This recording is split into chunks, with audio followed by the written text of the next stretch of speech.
തുടർ ഭരണത്തിന്റെ മോശം പ്രവണതകളിൽ ജാഗ്രത വേണമെന്ന് CPIM സംഘടനാ റിപ്പോർട്ട്. ബംഗാൾ പാഠമാകണമെന്നും മുന്നറിയിപ്പ്. ഭരണ തുടർച്ച സംഘടനാ ദൗർബല്യമുണ്ടാക്കി. രണ്ടാം പിണറായി സർക്കാരിൽ ചില മന്ത്രിമാർ പ്രതീക്ഷയ്ക്കുയർന്നില്ലെന്ന് സംഘടനാ റിപ്പോർട്ടിൽ പരാമർശമുണ്ട്. പ്രാദേശിക തലത്തിൽ വിഭാഗീയത തലപ്പൊക്കുന്നു എന്നും റിപ്പോർട്ടിൽ കുറ്റപ്പെടുത്തൽ. വിഭാഗീയത അവസാനിച്ചെന്ന് നേതാക്കൾ പൊതുവിൽ ഊറ്റം കൊള്ളുമ്പോഴും പാർട്ടിക്കുള്ളിൽ വിഭാഗീയതയുടെ കനൽ ഇപ്പോഴും അണഞ്ഞിട്ടില്ലെന്ന് വ്യക്തമാക്കുന്നതാണ് MV ഗോവിന്ദൻ അവതരിപ്പിച്ച സംഘടനാ റിപ്പോർട്ട്.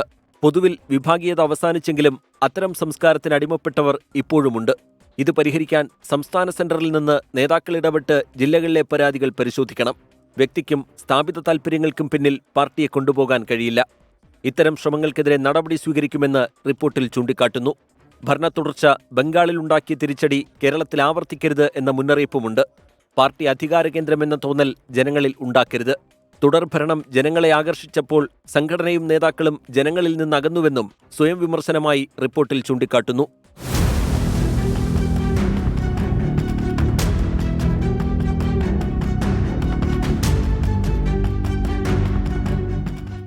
മുഖ്യമന്ത്രിയുടേത് മികച്ച പ്രകടനമെങ്കിലും ചില മന്ത്രിമാർ പ്രതീക്ഷയ്ക്കൊത്തുയർന്നില്ല.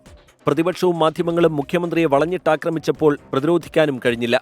പാർട്ടി കമ്മിറ്റികളുടെ കണക്കുകളിൽ കൃത്യതയും വ്യക്തതയുമില്ലെങ്കിൽ കേന്ദ്രത്തിന്റെ ഇടപെടലുകളിലേക്ക് അത് നയിക്കും. സോഷ്യൽ മീഡിയയിൽ ആക്റ്റീവാകുന്ന സംസ്ഥാന നേതാക്കൾ അതുകൊണ്ട് പാർട്ടിക്ക് എന്ത് ഗുണം എന്നുകൂടി ചിന്തിക്കണം. ഫാൻസിനെ കൂട്ടൽ മാത്രമാകരുത് ലക്ഷ്യമെന്നും സംസ്ഥാന സമിതിയുടെ യുവനിര കൂടുതൽ സജീവമാകണമെന്നും സംഘടനാ റിപ്പോർട്ട് നിർദ്ദേശിക്കുന്നു. ആരാധനാലയങ്ങൾ കേന്ദ്രീകരിച്ചുള്ള വനിതാ കൂട്ടായ്മകളിലൂടെ BJP സ്ത്രീകളെ സ്വാധീനിക്കുകയാണ്.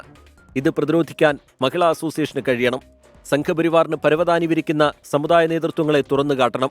വർഗബഹുജന സംഘടനാ ഭാരവാഹികളും കണക്കുകൾ പാർട്ടി നേതൃത്വത്തെ ബോധിപ്പിക്കണമെന്നും സംഘടനാ റിപ്പോർട്ട് ചൂണ്ടിക്കാട്ടുന്നു. സഹകരണ രംഗത്തെ തെറ്റായ പ്രവണത അവസാനിപ്പിക്കണം. നിയമങ്ങൾ കാറ്റിൽ പറത്തി നേതാക്കൾ വായ്പയെടുക്കുന്നു.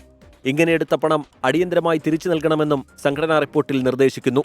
നേതാക്കൾ ജനങ്ങളുമായി അടുത്ത് ഇടപെടണമെന്നാവശ്യപ്പെടുന്നതാണ് CPM സംസ്ഥാന സെക്രട്ടറി അവതരിപ്പിച്ച സംഘടനാ റിപ്പോർട്ടിലെ ഏറ്റവും പ്രധാനപ്പെട്ട കാതൽ. പാർട്ടിയും നേതാക്കളും ചില തെറ്റുതിരുത്തുകൾക്ക് വിധേയമാകണമെന്നും സംഘടനാ റിപ്പോർട്ട് ആവശ്യപ്പെടുന്നുണ്ട്.